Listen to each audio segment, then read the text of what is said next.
I wish good things to you who's watching this. I am Alexey and we have an unusual gameplay video today. We'll be doing a game of Azul, but I am going to put myself purposely at a big disadvantage, dig myself into a hole and try to climb out of this. And to make things interesting, we will be playing against an expert. So I've just created a table and somebody's joining us. I have not played against this person before with the screen name 2002D AI. So here's what we're gonna do. Remember, if you've seen my previous Azul videos, a typical beginner mistake is to block your row 5, is to put a mismatching color in row 5. And that's what we're gonna try to do, but on purpose. So, well, I guess we should do this in our first move. Although it's not correct. It's actually correct. Here, like if I were to play correctly, it's good to grab the two whites, put them in row 4, I think. Or row... Yeah, row 4. Check this out. Because let's say if I take two whites and I put them in row 4, then if my opponent takes the two reds, I have the two blacks for row 5. But that's not what we're gonna do. This is what we're gonna do. Okay, so first of all, we're clogging my row 5. I'm not sure if my opponent understands why we're doing this. And we will be not building the column over here. Now, everything else that we should do, we should just now try play normally. So what would be a good move here? Well, certainly we will need to be taking these two whites because my opponent needs them for row 3. And I will need to have as many gold as possible just to dig myself out of this hole. So, what is best? What is best? This is best, I think. The reason why this is best is because I will have threats to finish rows 3 and 4, and my opponent will need to react. It's a weird move that I'm putting here. I have like 3 rows clogged, but it's fine. It's fine. So, I think this is correct just to threaten to finish row 4. My opponent, of course, correctly identifies the threats.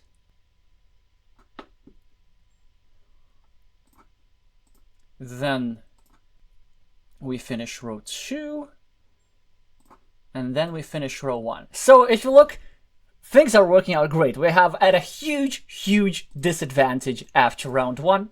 My opponent is thinking like, why are they doing this? They're trying to figure out what's happening. So hopefully we can confuse them into winning. Okay, so it's actually a great run-out to try and pull something off because my opponent will be stuck here with row 3 and I have a lot of gold. So if you find yourself in a position that you're stuck, basically just want to free up your row 5 as soon as possible. The bad news is that there's a sizable number of blacks for them, but it's fine. I think the best move is this. I wanna threaten the completion of row 5. And if they, obviously they want to deny me. But then I get some nice tempo here. Yeah, also like when you're behind like this, you should probably be taking the first round player tile, the first player tile, yes, the first player token or whatever you want to call it, at a higher frequency than normal. Okay, so I think this is the move. Yeah, you need to have control over what's happening next, basically. What they're gonna do is, I don't know what they're gonna do. They might take the gold for the top row, just to deny me row 5. Interesting, okay. That makes sense. I could finish row 5. I could stick my opponent with an odd number of tiles, but that actually is not a great move because we need to free our row 5 as soon as possible. Also, I just noticed that the run-out was actually not that great for us because we get to get stuck with row 3. Yeah, you know what? I think we have to finish row 5. And we get to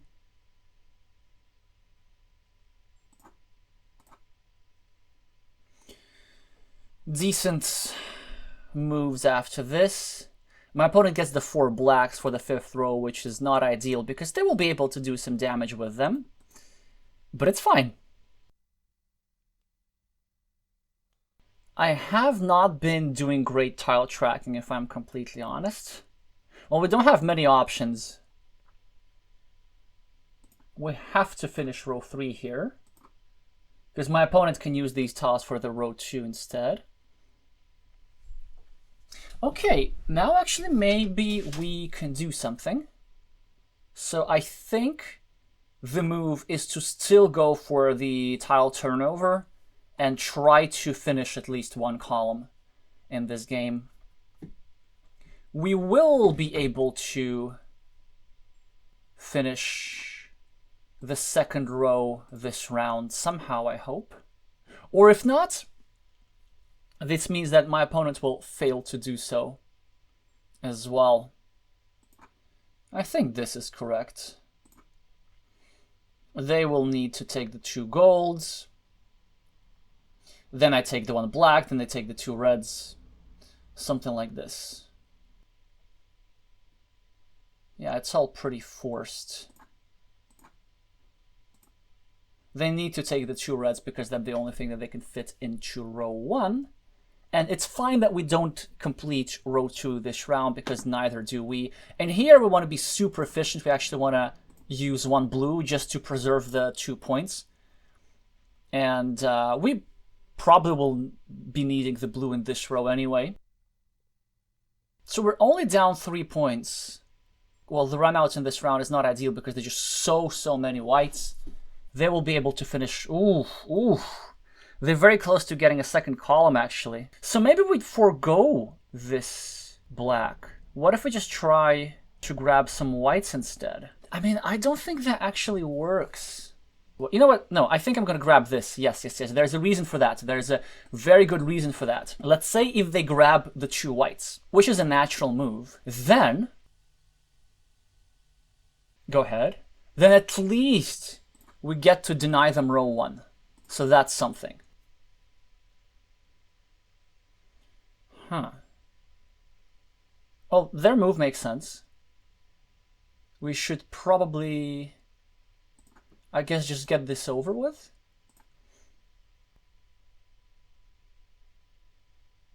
So they will be finishing their row 4, which makes sense.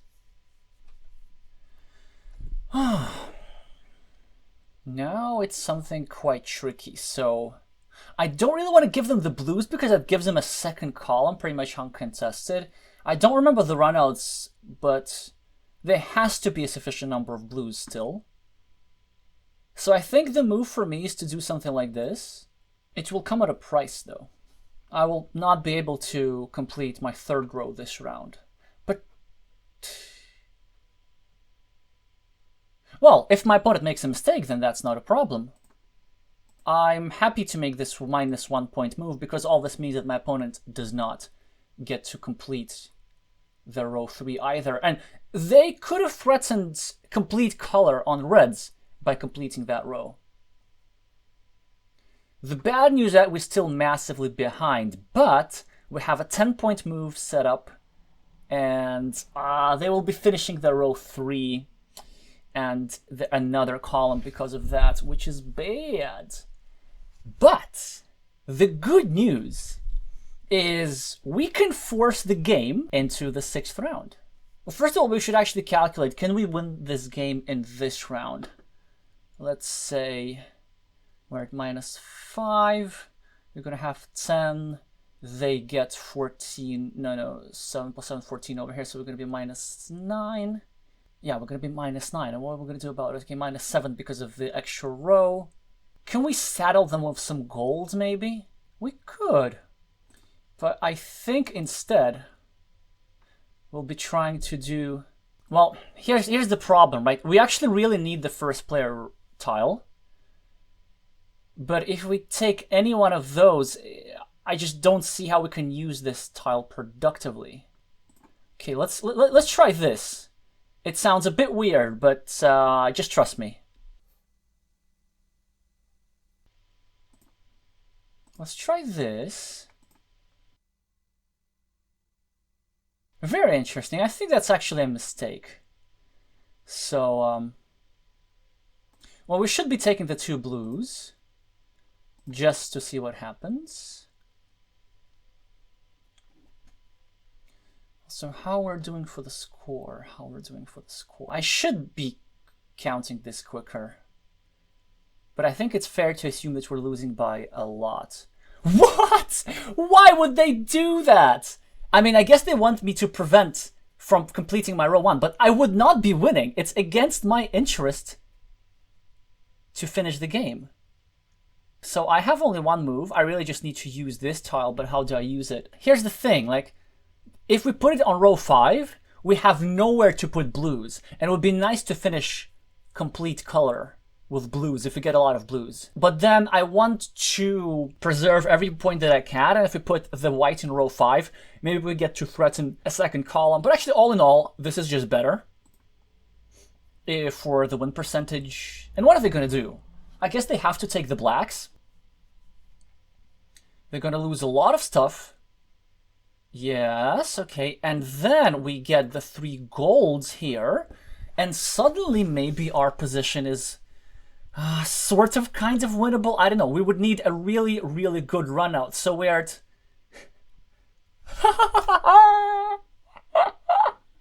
Is that a win? It's so close to being a win.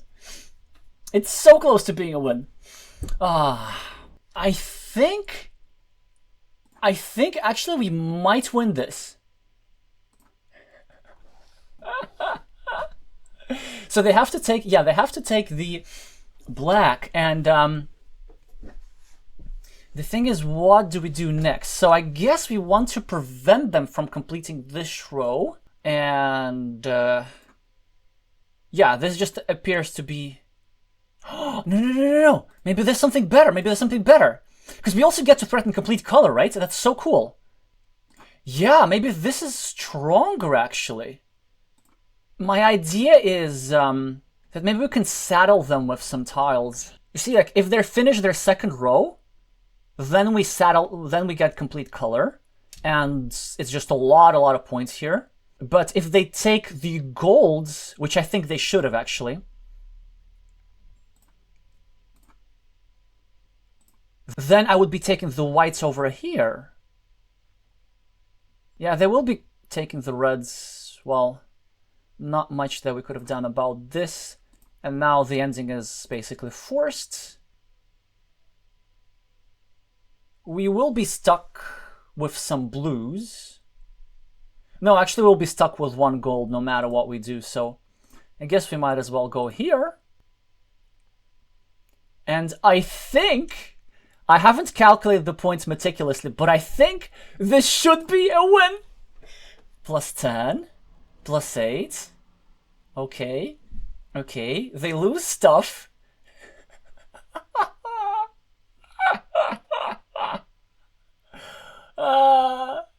They get 2 columns, but I get complete color. I'm gonna be honest, I did not think that was gonna work.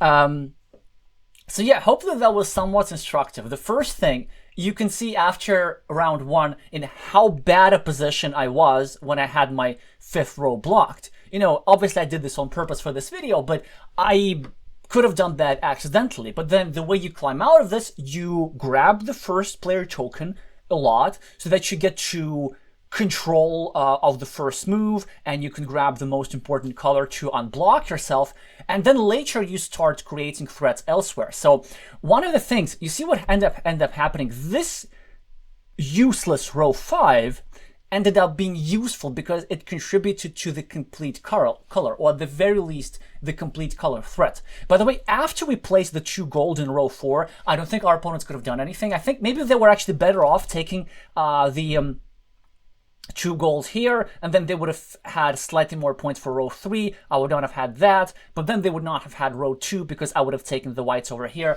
I think the point difference would have been a little bit less, but just the threat of complete color was super important. So that's one thing. Another thing that was important is forcing the game into round 6. Actually, I wanted to show this on my stream for a long time, but you know, the other game just didn't go that way. So this is the exact kind of situation where you need to force the game into 6 rounds, where you know that if you complete your row or column, if you force the game to finish, well, then you will lose the game. And I think my opponent does not necessarily recognize that, because they had 2 columns. I would have had only 1 column. And their main mistake was in round 5, they discarded the 3 reds, just trying to prevent me from taking the 3 reds. But I would not have placed the reds in row 1, because I'm not going to lose the game on purpose. And then in round 6, when you're behind, you have to either grab the first player tiles so that you get control of what's happening, or you need to hope for a good run out, which we kind of did get. We got enough gold to threaten complete color. There were very few blacks, so that it was just enough for us to finish our row 2.